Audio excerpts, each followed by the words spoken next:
నేను time waste చేయ, ఎందుకంటే తమ్నేల్లో మా వాళ్ళు మా పొరలు ఆల్రెడీ పెట్టిండ్రు. బిచ్చాం బతుకులు బచ్చలని రాజకీయాలు, కాంగ్రెస్ హీన చరిత్ర. ఈడికని మొదలెడదాం ఫ్రెండ్స్. ఆల్రెడీ వెనకాల మీకు ఒక స్లైడ్ నాది కనబడుతూనే ఉన్నది. సీన్ కట్ చేసి డైరెక్ట్ చిట్టా లోపలికి పోతే ఈ deep state or to that matter US aid అని చెప్పి మనం మొన్న నగ్నంగా అలా బట్టలు ఉడదీసినాం. దేశ విద్రోహ చర్యలు ఈ కాంగ్రెస్ ప్రభుత్వం ఎట్లా చేస్తుంది, ఏం చేస్తుందని మనం బట్టలు ఉడదీసినాం. వీళ్ళని నంగా నాచ్ కాంగ్రెస్ దేశంలో ఏం చేసిందన్న చూపించినాం. ఇవాళ ఇంకా అందులో జర డీప్ డైవ్స్ మాస్క్ పెట్టుకొని కళ్ళకు కంతలు కట్టుకున్నాం కదా ఇన్ని రోజులు, కళ్ళకు జర అద్దాలు పెట్టి ఆక్సిజన్ సిలిండర్లు పెట్టి జర నీళ్ళ లోపలికి పోదాం. నీళ్ళ లోపలికి పోతే తెలుస్తుంది అసలైన సిసలైన ఆక్సిజన్ ఎంత ఉంది, వీళ్ళకు దేశభక్తి ఎంత ఉంది అన్నది మొత్తం బయట పడుతుంది. ఇవాళ ఎందుకు మాట్లాడుతున్నాం అనంటే, ఒక CEPPS అనే ఒక సంస్థని చేతిలో పెట్టుకొని ఈ యుఎస్ ఎయిడ్ అనే ఒక సంస్థ మన international foundation for electoral systems అని చెప్పి IFES అనే ఒక సిస్టమ్ని యూజ్ చేసి యుఎస్ ఎయిడ్ నేతృత్వంలో CEPPS అనే ఒక సంస్థ IFES అనే ఒక సంస్థతో చేతులు కలిపి దేశ రాజకీయాలల్లో ఇన్వాల్వ్ అయ్యి డైరెక్ట్గా ఎలక్షన్ కమిషన్నే గెలికింది. ప్రయత్నం చేసింది కాదు, గెలికింది. ఈ సోరోస్ టీము భారతదేశంలో ఎట్లా కిరికిరీలు చేసింది అనేది మనం మాట్లాడుకుంటూ వచ్చినాం. ఇవాళ ఆధారాలతోని మీ చిత్రగుప్త ముంగట పెడుతుంది. కట్ చేసి సీన్ జర లోపలికి పోతే department of government efficiency, Trump ఏదైతే పెట్టిన ఎలాన్ మాస్క్ టీం ఏదైతే ఉన్నదో డిపార్ట్మెంట్ ఆఫ్ గవర్నమెంట్ ఎఫిషియన్సీ అని సుమారు $486 మిలియన్ పైసలు బయటి దేశాలల్లో ఎలక్షన్లలో గెలకనిగా యూజ్ చేసిండ్రు అని చెప్పి క్లియర్ కట్గా చేసిండ్రు. అయితే ఈ CEPPS ఏంది అని చెప్పి మాట్లాడితే consortium for elections and political process strengthening అంట. Consortium for elections and political process strengthening, దీన్ని ముద్దుగా CEPPS అని చెప్పి పిలుస్తారు. ఈ $486 మిలియన్ సుమారు $21 మిలియన్ భారతదేశంలో ఓటర్ టర్నౌట్ కోసం ఖర్చు చేసిరంట. అంటే $21 మిలియన్ అంటే ఇవాళ సుమారు అది 182 కోట్లు మన భారతదేశ కరెన్సీలో. ఏడ యూజ్ చేసిండ్రు, ఓటర్ టర్నౌట్ అవుతుంది చెయ్యనీకే అని చెప్పి యూజ్ చేసిండ్రు. ఓటర్ టర్నౌట్ చేసేటప్పుడు అదేమని ఉంటే భారతదేశంలో నా దేశంలో నేను చేసుకోవాలి, కానీ ఈ అమెరికా వాడికి మన భారతదేశం మీద ఎందుకు చింత? అంత చింత ఉన్నోడు ఆనాడు మళ్ళీ పాకిస్తాన్కి ఎందుకు కార్గిల్ అప్పుడు కూడా పెద్ద పెద్ద మాటలు మాట్లాడిండు, 1971 వార్లో కూడా పెద్ద పెద్ద మాటలు మాట్లాడిండు. ఈ ప్రేమ సడన్గా ఎందుకు పుట్టుకొచ్చింది అని చెప్పి మాట్లాడితే అసలు ఈ CEPPS అంటే ఏంది? ఇది 1995లో ఎస్టాబ్లిష్ చేసిన సంస్థ. ఇది ఒక నాన్ ప్రాఫిట్ అండ్ ఒక నాన్ గవర్నమెంటల్ ఆర్గనైజేషన్, అంటే NGO లెక్క పనిచేస్తుంది. ఈ సంస్థకు మళ్ళీ ఒక 3 వింగులు ఉంటాయి. ఆ సంస్థల వింగులు ఏందని అంటే, ఒకటి IFES అని చెప్పి అంటే international foundation for electoral systems అని, ఇంకొకటి IRI అని ఇంటర్నేషనల్ రిపబ్లికన్ ఇన్స్టిట్యూట్ అని, ఇంకొకటి NDI అని నేషనల్ డెమోక్రటిక్ ఇన్స్టిట్యూట్ అని. ఈ 3 కలిపి CEPPS తోని ఆపరేట్ అయితే డిఫరెంట్ కంట్రీస్లలో ఆపరేట్ అవుతాయి. వీళ్ళు ఏం చేస్తారా అని చెప్పి మాట్లాడితే డెమోక్రటిక్ డెవలప్మెంట్ అని చెప్తారు. పెద్ద పొలిటికల్ పార్టీలతో కొలాబరేషన్లు అవుతారు. అంటే ఇప్పుడు మనం రీల్స్ చేసుకొని కొలాబరేట్ అవుతాం కదా ఇన్స్టాగ్రామ్లలో. వీళ్ళు దేశ ఆర్థిక వ్యవస్థలను ఆర్ టు దట్ మ్యాటర్ రాజ్యాంగాలను తుంగలు దొక్కి రెజిమ్ చేంజింగ్ ఆపరేషన్స్లు చేయడానికి కొలాబరేట్లు చేస్తారు. మనం చిన్నపాటు కొలాబరేషన్లు, ఇలా పెద్ద పాటు కొలాబరేషన్లు.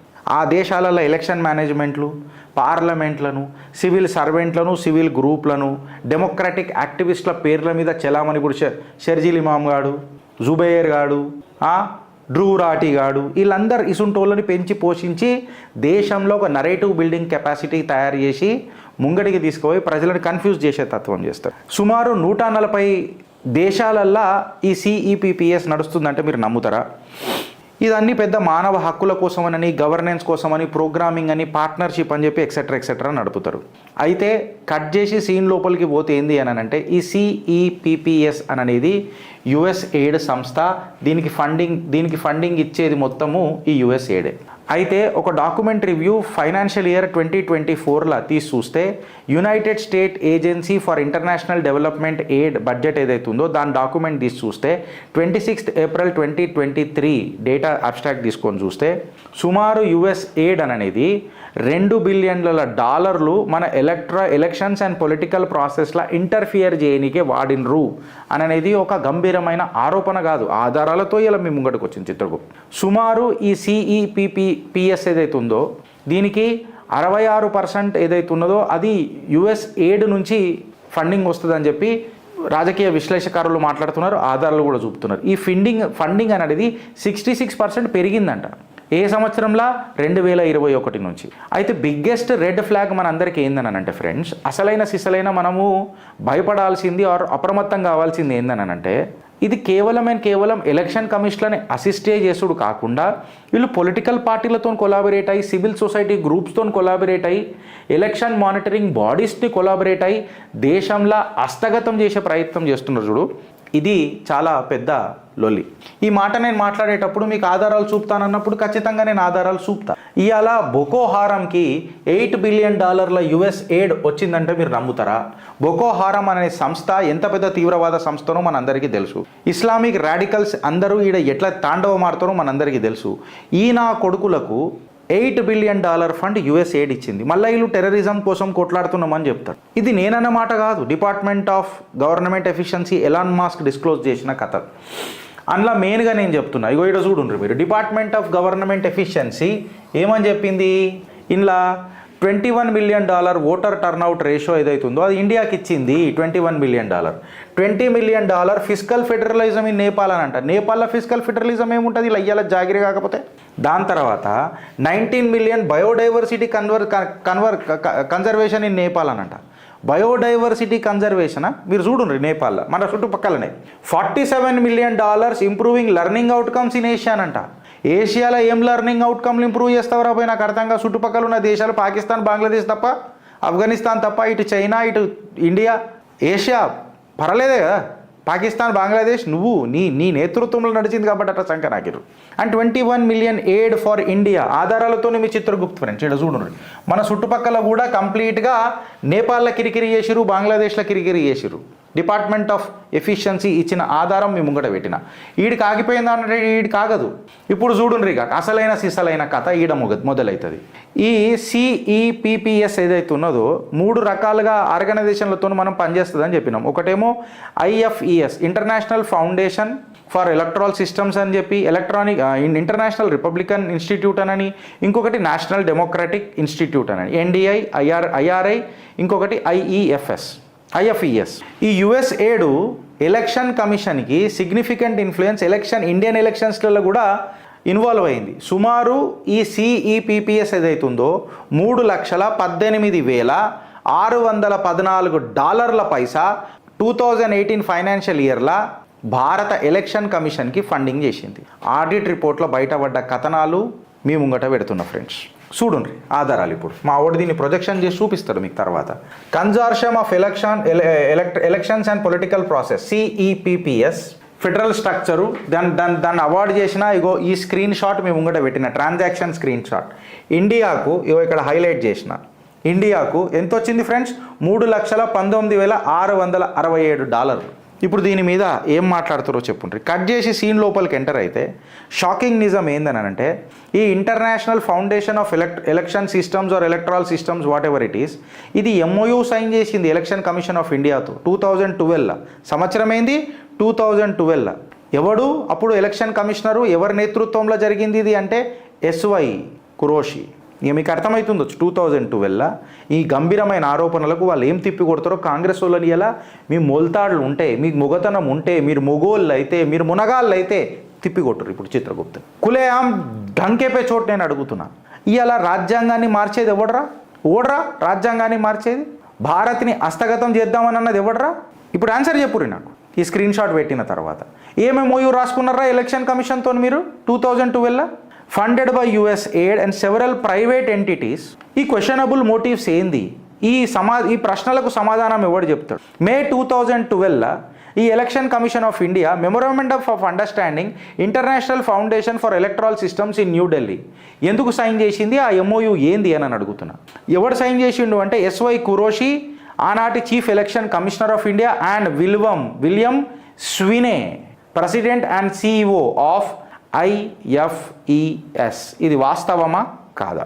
ఈ IFES ప్రైవేట్ ఫండర్స్ ఎవడు రాబోయానంటే మళ్ళా Google, meta, Facebook, WhatsApp, Microsoft and ఒక ముసల్ముడా కొడుకున్నాడు కదా ఓపెన్ సొసైటీ ఫౌండేషన్, సోరోస్. ఇది నేనంటలేను, ఓపీ ఇండియాలో వచ్చిన కథనాలు మేము ముంగట పెడుతున్నా నేను. ఓపీ ఇండియాలో వచ్చిన కథనాలు మేము ముంగట పెడుతున్నా ఫ్రెండ్స్ ఇప్పటిదాకా. ఈ ఎలక్షన్ కమిషన్ ఆఫ్ ఇండియా IFESతో ఎందుకు పార్ట్నర్షిప్ అయింది? ఆ 2012 ఆ ఏఎంఓయు వీళ్ళేమో 2008లో పోయి చైనాతోని MOU రాస్తారు. 2012 US ఫండెడ్ ఆర్గనైజేషన్ ఏదైతే CEPPS ఉందో దాంతో చీఫ్ ఎలక్షన్ కమిషనర్ రాస్తాడు. దానికి ట్రాన్సాక్షనల్ డీటెయిల్స్ కూడా సోషల్ మీడియాలలో బయటపడ్డాయి. 3,18,166 రూపాయల డాలర్లు అట్లెట్లా పడ్డాయి అని చెప్పి అడుగుతున్నాం. ఇది మళ్ళీ కంటిన్యూ కూడా అయింది. International institute of democracy and election management and international IDEA of global intergovernmental ఆర్గనైజేషన్తో కంటిన్యూ కూడా చేసింది. ఈ IIDEM ఏదైతే ఉన్నదో 2011లో ఎస్టాబ్లిష్ అయింది. అదే టైంలో SY కురోషి 2012 MOU సైన్ చేస్తాడు IFESతోని. ఇక్కడ ఏడు దాకా వచ్చింది గిరీషు అని చెప్పి నువ్వు మాట్లాడితే మీకు ఆల్రెడీ ఆధారాలు పెట్టినా. ఇగో ఇప్పుడు చూడుండ్రి మీరు, ఆధారాలు మేము ముంగట పెడుతున్నా. ఆధారాలతోనే మీ చిత్రగుప్తు, మీ ఆధారాలతోనే వస్తుందని నాకు తెలుసు. ఈ సిగ్గు తప్పిన కాంగ్రెస్ వాళ్ళని చెప్పు తువ్వాళ్ళ పెట్టి ఎట్లా కొడదామని చెప్పి పీతిలు అద్దె కొట్టాలి. ఇప్పుడు ఇక చెప్పురు పీతిలు అద్దె కొట్టాలి. పీతి నా కొడుకులని కాంగ్రెస్ వాళ్ళని వీళ్ళు చెప్తారు. ఇప్పుడు ఎవరైనా కన్వర్టెడ్ బీసీ జాతీయవాదం నేర్చుకోవా రేవంత్ రెడ్డి అని చెప్తే ఇగో నీ కాంగ్రెస్ ఏం చేస్తుందో చూడు.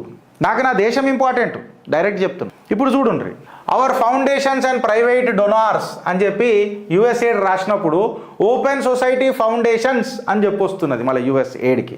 అట్లనే ఈ ఆధారాలు పెట్టమని అంటారు కదరా సిగ్గు తప్పిన వాళ్ళు మీరు కాంగ్రెస్ వాళ్ళు. ఇప్పుడు చెప్తున్నా 2012 ఇది ఆటోనామస్ బాడీ కదా అంటే మళ్ళీ ఆటోనామస్ బాడీ అయినా మీ కంట్రోల్లో లేదా? కంప్లీట్గా మీ నేతృత్వంలో లేదా? మీ ఏజెన్సీ లేవా?